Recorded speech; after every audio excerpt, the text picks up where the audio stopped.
right, guys, I am going to give you the 2 exercises that I give all of my shoulder pain patients at the beginning. Okay, so I hope you enjoyed this episode. Shoulder pain is one of those issues that can be a little finicky from time to time, similar to what we see for like lower back pain. And to be all honesty, I would much rather take a low back pain case than a shoulder case because the shoulder's complex, and I love working with shoulders, individuals and clients that have shoulder issues, because I think there's great opportunity to really unlock a lot of potential. But we're going to walk through a little bit about the anatomy of the shoulder joint to provide us a little bit of context for the 2 exercises that I give at the beginning for all of my shoulder pain patients. So now what you have to understand about the shoulder joint, it is a ball and socket joint. But to paint a picture for you, the shoulder joint, or the shoulder complex better yet, is comprised of really 3 bones, okay? And their function is quite dynamic based on the fact of how those 3 systems move together. Those 3 bones, but as far as the system, we have a bunch of muscles, ligaments, and connective tissue as well. So we have the clavicle. The clavicle is the 3rd bone, but the only other bony attachment that connects the shoulder to the rest of our body. All other attachments are through muscles and connective tissue. Okay. Now, the other 2 bones is going to be your shoulder blade or your scapula, and then the humerus or your upper arm. Now, the humerus is the ball of the ball and socket joint, and the scapula or the shoulder blade is the socket of the ball and socket joint. Now, when most people consider a ball and socket joint, we think of this kind of engulfing socket that just sits all around the ball that gives it its stability and control. But the relationship is more or less of a golf ball on a golf tee. So even if you're not a golfer, you can appreciate that a golf ball rests on top of a golf tee. It is not encompassed by the golf tee. Otherwise, that would be coming with it. Now, why is this so important? The reason why this is so important is this relationship gives the shoulder all of its wonderfully huge gross range of motion, right? This allows for us to bring our arms straight up overhead at 180 degrees. It allows us to reach out behind us. It allows us to perform functions such as brachiation, which is a movement passed down from our ancestors of the of monkeys and orangutans and chimpanzees and great apes, essentially, right? It allows us to swing from tree to tree as we maybe used to do back in the day. But more importantly, right, is it creates it in turn has inherent instability. A golf ball on a golf tee can very easily fall off, and so And so what helps us control that? If the humerus or the ball of the ball and socket can easily pass over the platform of the shoulder blade to give us good range of motion, right? Then it has the ability to slide off. It is controlled through a labrum, but more importantly, it is controlled through the rotator cuff. Now, if anyone has injured their shoulder before, you've probably given a couple banded exercises where you're just basically holding a band and then you're turning your arm in and out, creating external or internal rotation.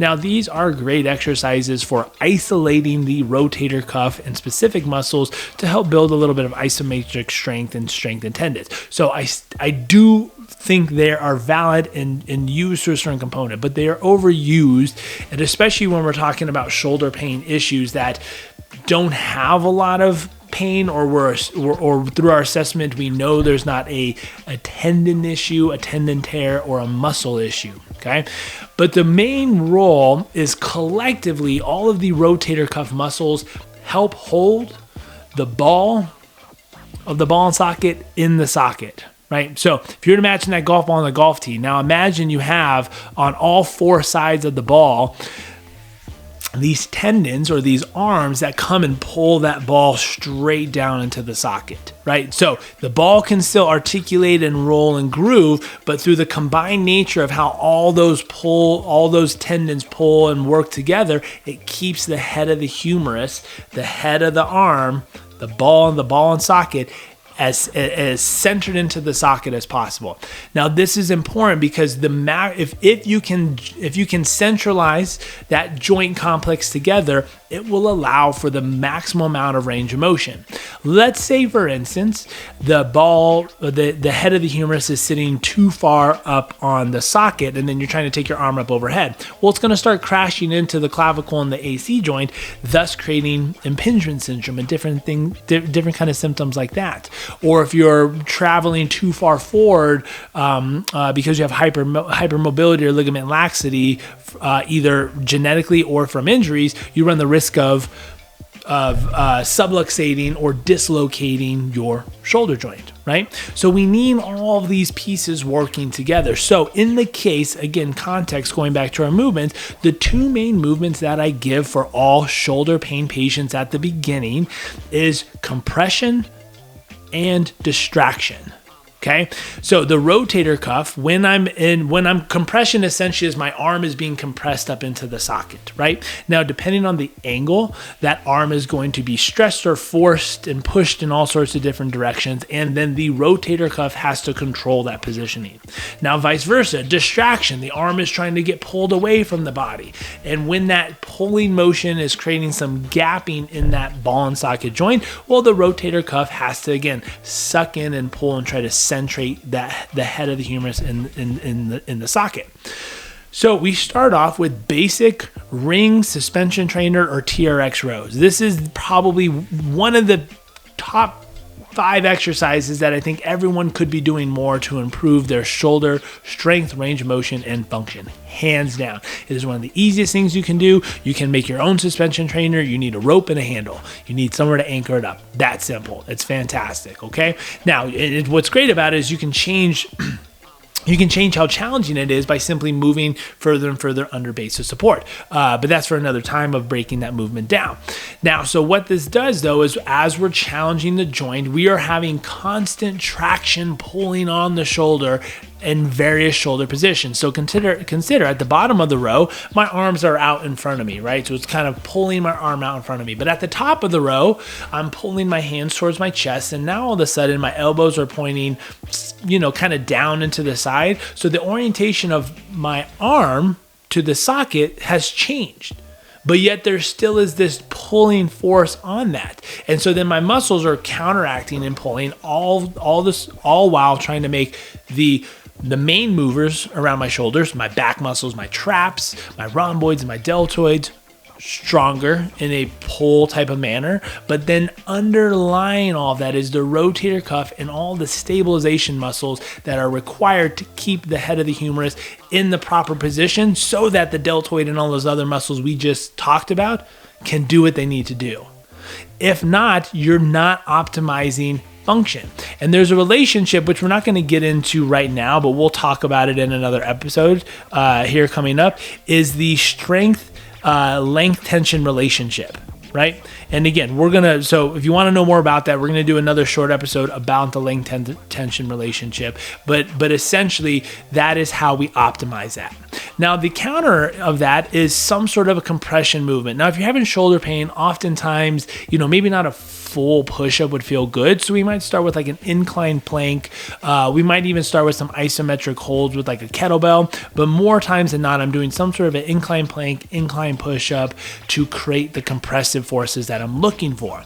Now, again, we're talking about the first two. So you're subacute, you're acute, or you have some sort of long-standing chronic condition that we need to rebuild how we stabilize the shoulder. Because more times than not, the issue when we're talking about shoulder is a lack of mobility and stability, but those relationships work hand in hand and unlock each other. And so through compression, we now challenge the shoulder, right? As you're compressing and pushing that shoulder into the socket, can I properly orientate the shoulder blade where I need it to be? And can I properly orientate the head of the humerus to the shoulder blade to maximize my control and ability to then generate force, such as in a push-up, such as in a burpee, such as in a bench press, right? All of those different varieties and positions in which I need prime movers such as pec, chest, upper trap, so on and so forth, again, to be able to generate big force. Again, rotator cuff muscles are not for generating force, right? They're for there for stabilizing the orientation and the position of the ball and socket, the head of the humerus onto the shoulder blade, so that the big muscles can do what they need to do. And it is a steering issue more times than not that is not only preventing your mobility, but also your ability to generate more force and or creating, again, function over structure. Your function is creating structural issues of irritation that then have generated pain. So when you deal with proper stabilization through distraction and compression, top 2 exercises, you see so many shoulder issues just melt away. And when I say melt away, not only in the immediate, but now individuals are having more empowerment because like, oh, I used to not be able to do this exercise because I had shoulder pain, but now that I understand shoulder mechanics, boom, everything feels better, right? Indicating it wasn't a structural issue, it was how you were doing it. Okay, so if you are dealing with shoulder pain, those are the top 2 I would give you. Try them out, see how it goes. If you're unsure how it applies, you're maybe having some pain still with those, doesn't mean it's the wrong exercise. Again, it might be application. Might be a timing issue as well, but reach out to us, right? We do online consultations, we do remote coaching, because again, this is about finding the right exercises at the right time for you, and then building a progressive plan to make those more challenging to elicit adaptation, but to also elicit and generate more confidence in your bodies and your ability of understanding how you move to leverage and generate better tension.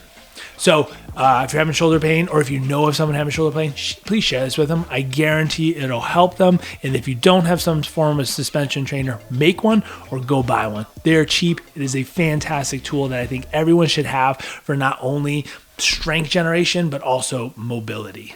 Until next time, guys, live loud. What's up?